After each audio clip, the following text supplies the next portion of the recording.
We were sitting having coffee this morning with Cleo and Etienne, and I was trying to say in French, "It never did me any harm," which is what you hear a lot of people say when they've had a strict upbringing, a strict education, maybe have been to boarding school, um, things like that, and you often hear them later on as adults saying, "Oh, it never did me any harm."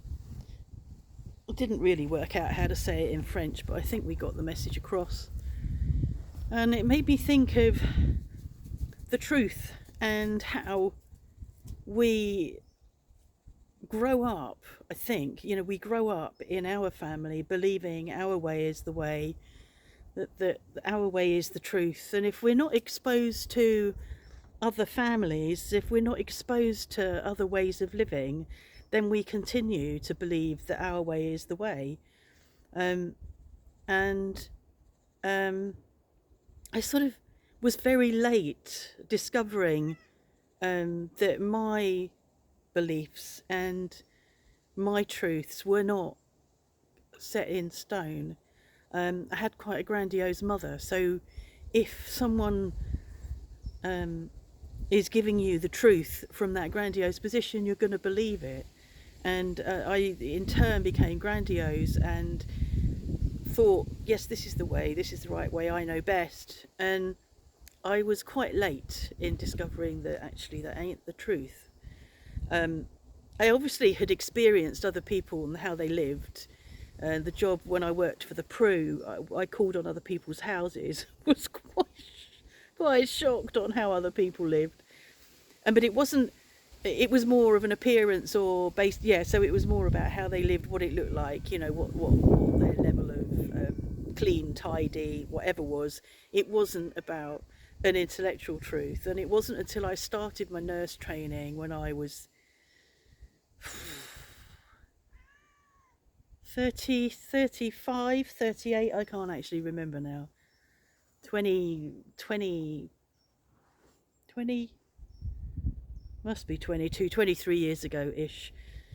And I sat in my tutor group, and there were, I think, about 25 of us, all sitting in a group, all debating something, a subject, and I can't even remember what the subject was now. And it suddenly came to me that actually I thought I knew the answer to this, but actually I don't. And all these other people have different beliefs about it, and my belief is not necessarily the correct belief, or it's not the only belief.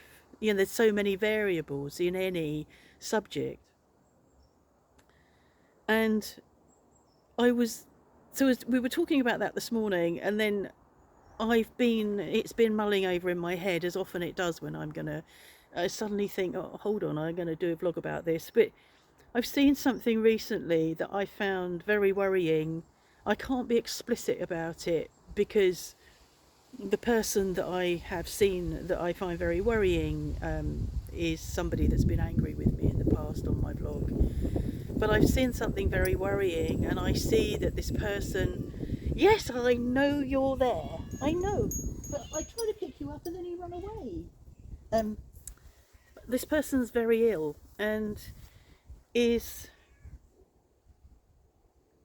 seems very caught up in their belief system that they can only see it must be this, it must be that, it must be all of these things that I believe in, and it can't be anything else. And I think it's just very worrying that we're not able to imagine that outside of that box that we put ourselves in, outside of that place, there are other things going on, there are other choices, there are other truths, there are other ways, there are variables. And even now, I mean, I don't know, none of us know, do we?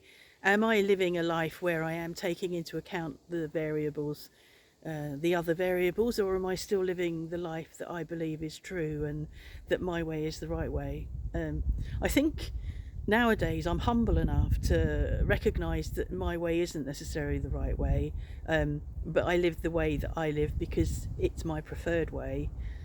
But I think to be very fixed in this is how it is, this is the truth, and not be able to move outside of that is a sort of a, it's not the best way to be. And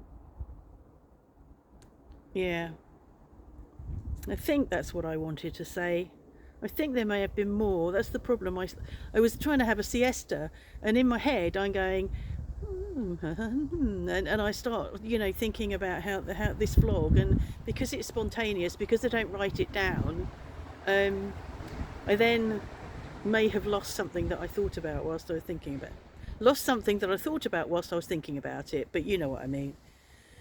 So I hope this person finds a way to become well again and finds the answer. I really think they're looking in the wrong direction, and I can't be more specific because that's risky. Yeah, thank you for all your comments about my phone and getting connected in Canada. It's now clear to me I need to see my own provider.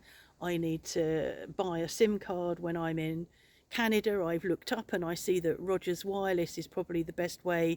I looked and their coverage is pretty good because we're going right across from east to west. So I feel much clearer about what I need to do. And somebody said to me, you've heard of Google, haven't you? And yes, I have, obviously. But the thing for me is, if I Google, is that Google takes you down various rabbit holes that you don't want to, you just want a straight answer. I don't want to learn all of this. I don't want all this technical stuff. I don't want to be taken here and if you saw how confused my question was, what question would I have put into Google that was clear? Even I wasn't clear of what it was I was looking for. So thank you for your answers. Thank you for your condolences about the loss of Irene. I feel a bit undeserving because really we met several years ago and she's been a virtual friend for years, but it's not like I'd been around her a lot. In fact, I had wanted to go and visit her years and years ago, and then life just does what it does and gets in the way, and that never happened. So I feel a bit undeserving of your condolences. It looks really dark here. It is really dark, but I look really dark. The vlog looks really dark, and I can't put flash on in this. Yeah, so I feel a bit undeserving of that. When we were talking this morning, having coffee, I said to Claire and Etienne how much I'd missed the sort of intellectual conversations we have with them. We're people on a very similar wavelength, and back years and years ago we had really interesting times with them, spontaneous sort of coffees and just, and would be able to chew the cud, and it was really lovely. And then I just think life started to happen. They got really busy. Etienne was doing a lot more storytelling, travelling here and there. Cleo was doing a lot more art classes. We were doing whatever we were doing, and then everything. And I just said this morning, sitting there, how I'd missed just that spontaneity, because we bumped into them as I came out of the boulangerie, and just that, do you want to come and have some coffee? And it was like, yeah, okay. And I really missed that. So I said to them, we're waiting for a table. When the table comes, you can come and eat with us. We must eat together, because we used to do that, and we haven't done that for ages. What? Look. Come and see. Look. Meow. That wasn't what you wanted. You want me to go and open the door for you, don't you? So yeah, when we get the table, that's what we'll do. They can come and eat with us, and it's really nice because we share a lot. And the other thing I haven't said, like, you can get down because you're clinging on. The other thing I haven't said, and I've meant to say, is that we bumped into Michelle. I might have said this, who's moved up the road now and lives just in a little house up the road, and bumped into her in Intermarché just before Christmas, and we're chatting, and we realised as we came away that we understood 80% of what she was saying, which is quite impressive because she is really fast. And I used to stand talking to her and thinking, oh my God, I don't know what the fuck she's on about. And we both came away with quite a big, large chunk of understanding what she was talking about.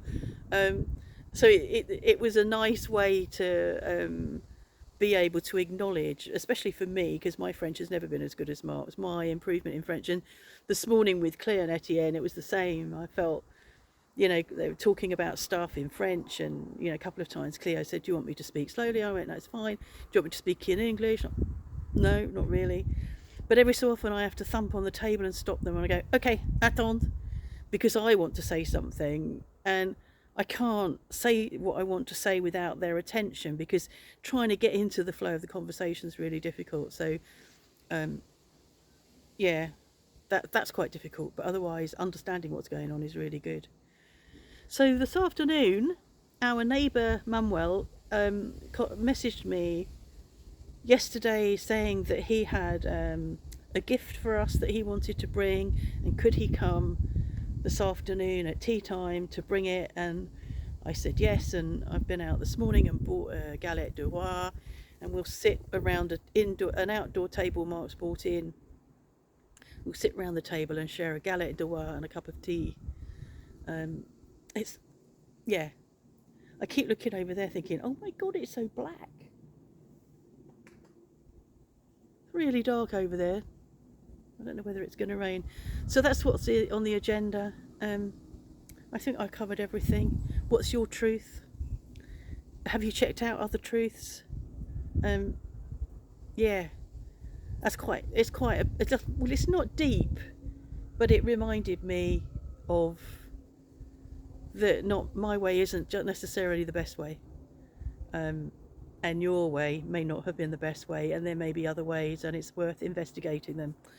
On that note, I'm going to go and open the door for the cat and let myself in behind her, because she'll always be there first. A plus.